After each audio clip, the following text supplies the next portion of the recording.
Subscribe करो दरभंगिया एंटरटेनमेंटक channel के आ घंटी के निशान जरूर दबाओ हमार सबक वीडियो सबसे पहले देखबाक लेल।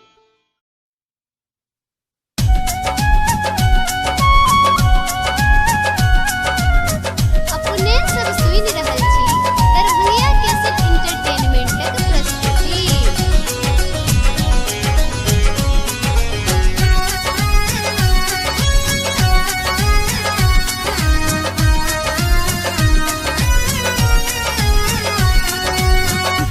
एके भोर हरिया सा, एके भोर हरिया सा, करे छी अरजिया काली मैया है। बेटी के सुनियो ने पुकार, श्यामा मैया है।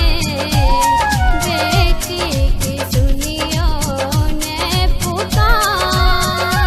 एक भोर हरिया सो, एक भोर हरिया सो, करे छी अरजिया काली मैया है।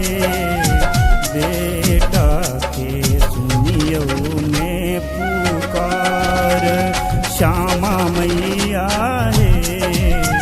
बेटा के सुनियो ने पुकार।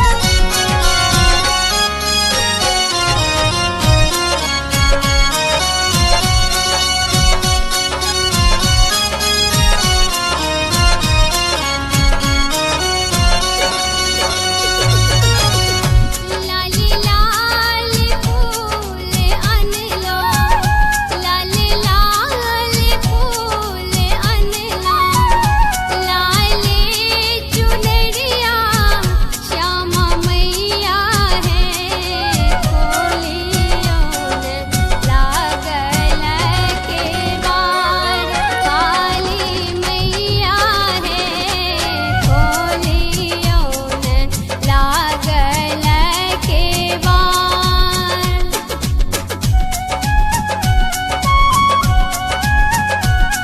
अपने सब सुनि रहल छी दरभंगिया कैसेट एंटरटेनमेंटक प्रस्तुति।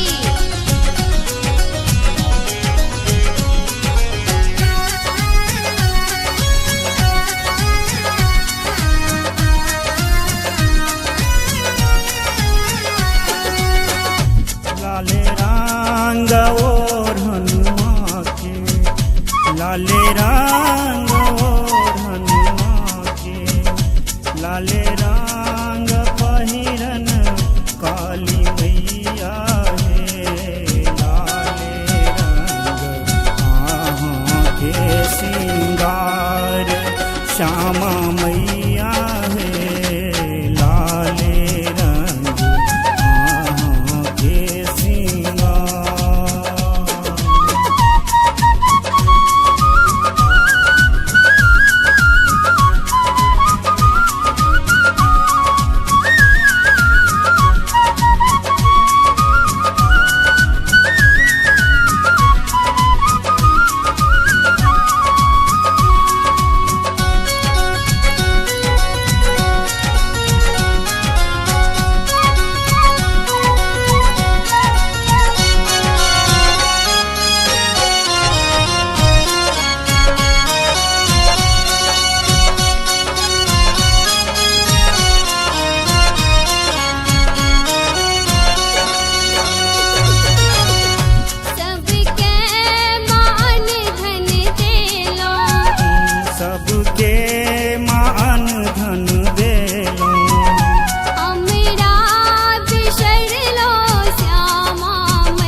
काली मैया